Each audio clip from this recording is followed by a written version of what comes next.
Hello everyone, চলে আসলাম আমি আরেকটা দিন নিয়ে আপনাদের সাথে শেয়ার করব বলে। সকাল সকাল ঘুমের থেকে উঠে মেন কাজ থাকে আজকাল বাচ্চাদেরকে ঘুমের থেকে উঠে রেডি করিয়ে স্কুলে পাঠানো। এটা হলো বড় একটা চ্যালেঞ্জের কাজ থাকে। ও আমার বড় মেয়ে, ওকে উঠিয়ে রেডি করানো থাকে বড় দায়িত্ব। ওকে 10 বার উঠিয়ে এদিকে যদি বসিয়ে রাখে এদিকে ওদিকে ঘুমিয়ে পড়ে। এখন আমি ফার্স্টে ওকে রেডি করে স্কুলে দিয়ে আসবো। আমাদের সময় আমরা নিজের সমস্ত কিছু নিজে রেডি টেডি ও স্কুলে যেতাম, কিন্তু আজকালকার বাচ্চা কিছু না। অন্যদিন তো আমি ওকে রেডি করতে থাকি, ফোন দেখতে থাকি। কিন্তু আজকে আমি বললাম আমি এখন ব্লগ বানাচ্ছি, ফোন তো আমার লাগবে। তো ও বারবার ফোনের দিকে দেখে হাইও করেছে অনেকবার। এই দেখো ওর অ্যাক্টিভিটি চলছে।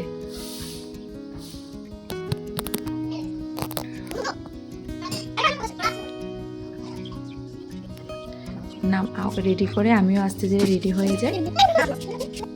স্কুলে যাওয়ার আগে ব্যাগ চেক করছে, কারণ ও ব্যাগে ঢুকিয়েছে ও কি পেপারের সব কতগুলি নতুন কিনেছে ফ্রেন্ডসদেরকে দেখাবে বলে, আর ঢুকিয়েছে 2-3টা নতুন ইরেজার।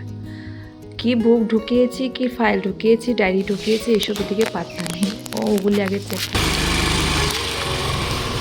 সকালের দায়িত্ব রেখে আমার দুজনকেই, যে উনি হলো আমার বড় ছেলের মেয়ে, ওনাকে আর আমার মেয়েকে আমি স্কুলে দিয়ে আসি। স্কুল থেকে আসার পর নিয়ে বসলাম কড়া 1 কাপ লাল চা। এই চা সাধারণ চা না, এই চা খেলে শরীরের একটা পার্ট অ্যাক্টিভ হয়ে যায়। আর আমার এই লাল চা কেউ খেতে পারে না, আর আমার এই লাল চাও কেউ বানাতে পারে না। নিজেই বানাই, টেস্টি করে কড়া করে অল্প চিনি বেশি দিয়ে খুব অ্যাক্টিভ থাকে। কারণ আমাকে অ্যাক্টিভ হতে হয় ওনার জন্য। মেয়েকে দিয়ে এসে ওনাকে উঠিয়েছি, ব্রাশ করিয়েছি। দেখো আজকে বলে ও ভাত খাবে না, ও ভাত খেতেও চায় না। রুটি আর বিস্কুট দিয়েছি। ফুগলা ছোটবেলা পরে দাঁতগুলি ভেঙে গেছিল। বলছে তুমি খাও, তুমি খেলে আমি তোমাকে কিছু কিনে দেবো। তারপরে ও খায়। আজকে আমি আর ওকে দিতে গেলাম না, যেহেতু ওর জেঠু যাচ্ছিল, জেঠুর সাথে ওকে আমি পাঠিয়ে দিয়েছি স্কুলে। কেউ যদি দিয়ে আসে ওই সময়টা অনেক বেঁচে যায়, আমি অনেক কিছু কাজ করতে পারি ওই সময়টাতে।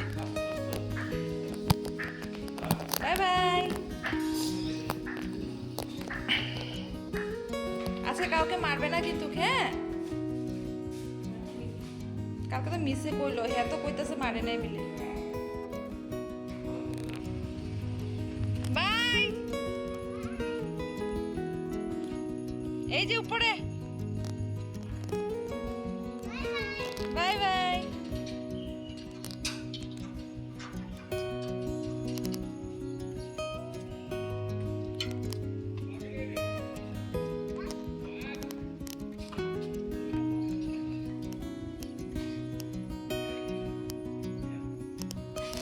Bye bye.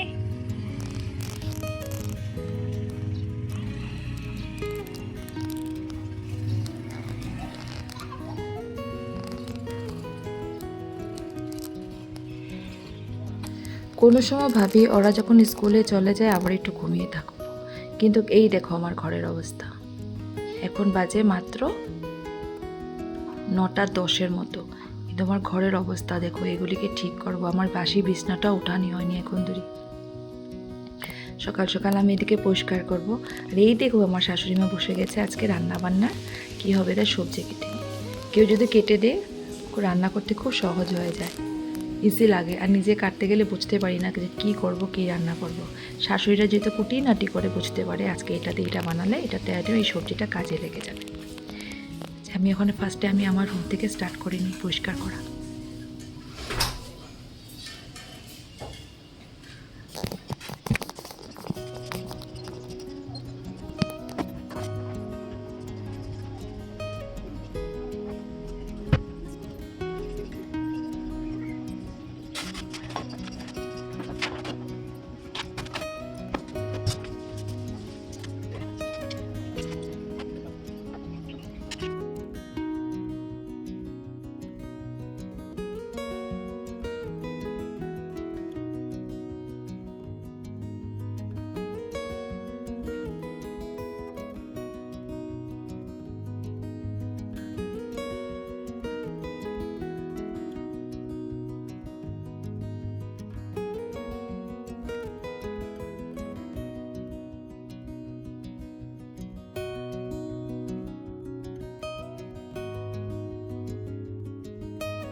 আধা রান্না বান্না আয়োজন করার পরে আমার ভাসুর মশাই আনলেন আবার চিকেন। তাই শাশুড়ি মা বসেছে আবার চিকেনের প্রিপারেশন করতে। বললাম মা একটু হাসো। মা চিকেন করতে করতে আমি স্নানে চলে গেলাম। স্নান করে এসে নিজেকে রেডি করে, নিজে রেডি হওয়ার আগে ঘরের কোনা কানায় চিপা চাপিতে ওদের জিনিস বের হয়ে থাকে। আর আমার মেয়ের একটা জিনিস যদি হারায়, ও স্কুল থেকে এসে সব জায়গায় ওটাকেই খুঁজবে, আর না পেলে মাথা একদম নষ্ট করে দেয়।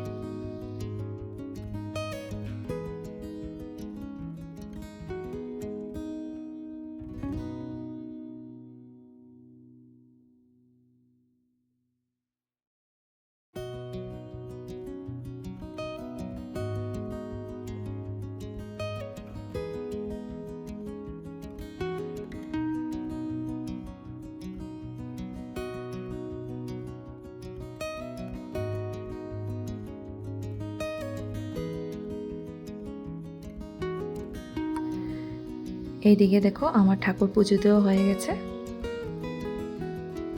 আমি কিছু কাপড় মেশিনে দিয়ে চলে এসেছিলাম, হয়তো ওই কাপড়গুলি এতক্ষণে মেশিনে হয়েও গেছে। আস্তে ধীরে যাই, ওই কাপড়গুলোকে গিয়ে আমি ছাদে মিলে আসি।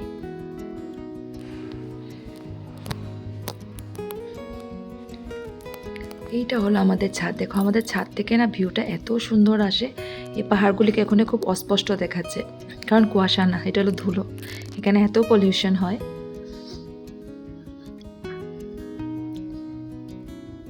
গরমের দিনে এই ছাদের বেলা সন্ধ্যার সময় আসলে না নিচে যেতে ইচ্ছা করে না, যেহেতু এত সুন্দর বাতাস। আর আমি থাকি সেকেন্ড ফ্লোরে, আর আমার ঘরের নিচে ছাদ, ভীষণ গরম হয়। তাই অনেকটা সময় আমরা এইখানেই কেটে দিই।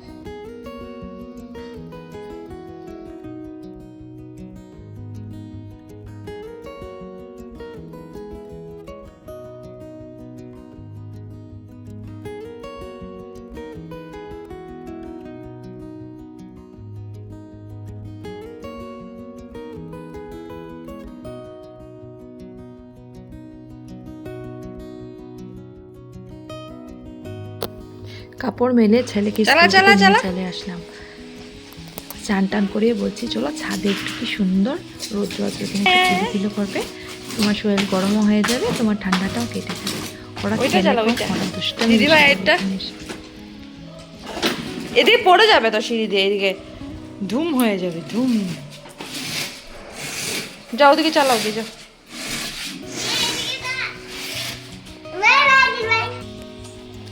আজকে আমার ব্লগটা আমি এখানেই শেষ করছি। যদি আমার ব্লগটা ভালো লেগে থাকে প্লিজ লাইক, কমেন্ট, শেয়ার আর চ্যানেলটাকে সাবস্ক্রাইব করে দেবে।